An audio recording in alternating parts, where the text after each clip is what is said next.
अपनापन। कार्तिक का स्वागत घर पहुंचते ही क्यों किया गया। कार्तिक और रिया ने प्रेम विवाह किया था। दोनों साथ साथ बीबीए कर रहे थे। कार्तिक मार्केटिंग में था और रिया एचआर में।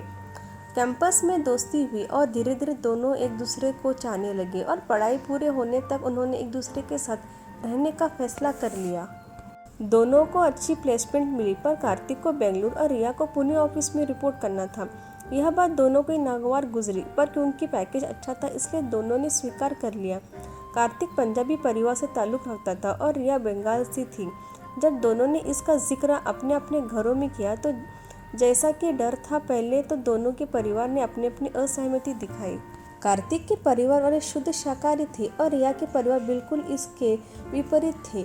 इसके अलावा भी बहुत कुछ मुद्दे थे जिन पर सहमति के आसार दूर दूर तक नजर नहीं आते थे, पर कार्तिक और रिया भी अपनी जिद पर अड़े रहे। दोनों ने तय कर लिया कि शादी तो करनी है, चाहे देर से ही सही, पर दोनों परिवार की रजामंदी से ही। लंबे समय तक चले मनमुहार के बाद आखिर दोनों के परिवार वाले शादी के लिए मान ही गए और अगले महीने में शादी की तारीख भी तय कर दी गई। दोनों के मन चाहे मुराद पूरी हो गई थी, इसलिए दोनों भी बहुत खुश थे। पर कार्तिक की माँ की एक शर्त रिया को बहुत परेशान कर रही थी। माँ यह चाहती थी कि शादी के बाद रिया छुट्टी लेकर कम से कम 1 महीने उनके परिवार के साथ रहे। कार्तिक बेशक चाहे तो पुणे ज्वाइन कर ले या साथ रहे। रिया को यह शर्त अजीब सी लगी, पर कार्तिक ने इस पर ज़्यादा तवज्जो नहीं दी। उसने रिया को बड़े ही साहस तरीके समझाया था। देखो रिया, अगर माँ ऐसा चाहती है तो उसमें बुराई क्या है। उनका भी तो मन करता होगा कि उनकी बहू कुछ दिन उनके साथ रह लो ना। कौन सा तुम वहाँ हमेशा के लिए रहने वाली हो। रिया कोई भी दलील देती तो कार्तिक उसे मनाने से इनकार कर देता था। उसे कई बार महसूस होता था कि कहीं उसने गलत निर्णय तो नहीं लिया। क्या शादी के बाद भी कार्तिक पहले जैसा ही रहेगा या बदल जाएगा। जबकि कार्तिक उसे हमेशा ही बड़े प्यार से समझाया करता था और फिर उसका विश्वास लौट आता था। इसी में शादी की तारीख कब करीब आ गई पता ही ना चला। शादी दिल्ली में होनी थी, जहां कार्तिक का घर था, क्योंकि उसके दादाजी लंबे समय से अस्वस्थ चल रहे थे। रिया के घर भी सभी लोग 2 दिन पहले ही दिल्ली आ चुके थे और सभी खुशी खुशी शादी की तैयारी में व्यस्त थे। पर रिया एक अनजाने डर से परेशान थी। कैसे रहेगी वो इतने दिन बिना कार्तिक के। कार्तिक की माँ और बाकी लोगों का व्यवहार कैसा होगा, उसके घर के तौर तरीके कैसे होंगे। कार्तिक की माँ बहुत सख्त मिजाज और उसूलों वाली है, ऐसा कार्तिक ने खुद बताया था। रिया की माँ शायद यह सब समझ रही थी, इसलिए उन्होंने भी उसे समझाया था, पर फिर भी उसे डर बार बार सता रहा था। आज वह घड़ी भी आ ही गई जब उसने कार्तिक के संग 7 फेरे ले ही लिए। सभी लोग उसे बधाई दे रहे थे। दोस्त या रिश्तेदार, पूरे माहौल खुशियों से भरा हुआ था। कार्तिक भी अपने प्यार को शादी में बदलता देख बहुत खुश नजर आ रहा था। अब विदाई का वक्त था। रिया की माँ पापा दोनों के चेहरे गमगीन दिख रहे थे। कुछ औपचारिकताओं के बाद उसे कार्तिक के साथ गाड़ी में बिठा दिया गया। उसकी आंखें भी भर आई थी।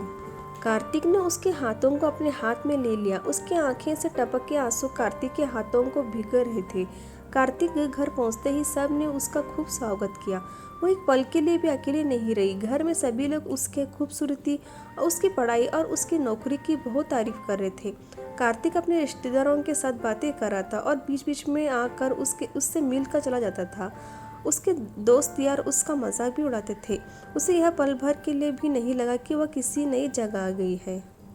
पर जैसे उसे कार्तिक की माँ की बात याद आती, वह फिर उसी उदास की गिरफ्त में आ जाती। वह कुछ देर के लिए अकेली रही होगी कि कार्तिक की माँ कमरे में आती हुई दिखी। वह उन्हें देखकर खड़ी हो गई। उन्होंने उससे इशारे में बैठने के लिए कहा और खुद उसके बगल में बैठ गए। यहाँ अच्छा तो लग रहा है बेटा। उनकी आवाज़ में स्नेह और दुलार दोनों ही थे। हाँ मम्मी, उसने धीरे से कहा। बेटा, यह तुम्हारा एक घर है, इसे तुम ही संभालना है। तुम कार्तिक की पसंद जरूर थी, पर अब तुम हम सब की पसंद हो। अगर तुम यहाँ खुश रहोगी तो हम सभी खुश रहेंगे। मुझे कार्तिक ने बताया कि तुम 1 महीने रहने वाली के बाद से काफ़ी डरी हुई हो। पगली, इसमें डरने जैसे क्या है। मैं भी तुम्हारी माँ ही हूँ। जब साथ रहोगी तभी तो मुझे हम सबको समझ पाओगी। मुझे भी तो चाहिए जिससे मैं अपना दुख सुख शेयर कर सकूँ, उसे अपनी मन की बात कह सकूँ। मेरी कोई बेटी तो नहीं है। बस यही सोचकर मैंने कहा था बेटा, अपनापन अपना समझाने से ही बढ़ सकता है। अब यह तुम पर है। तुम अगर कार्तिक के साथ जाना चाहती हो तो मुझे कोई प्रॉब्लम नहीं है। रिया सास का दूसरा रूप ही देख रही थी। उनके बातों से उसे बहुत सुकून मिला। उसने सास के हाथ अपने हाथों में लेते हुए कहा, मम्मी आप जब कहोगी तभी जाऊंगी, आपकी बातों ने मुझे सब कुछ समझा दिया है, प्लीज़ मुझे माफ़ कर दो। उसकी आंखें भर आई। मेरे बच्चे रोते नहीं, यह कहते हुए सास ने उसे गले से लगा लिया।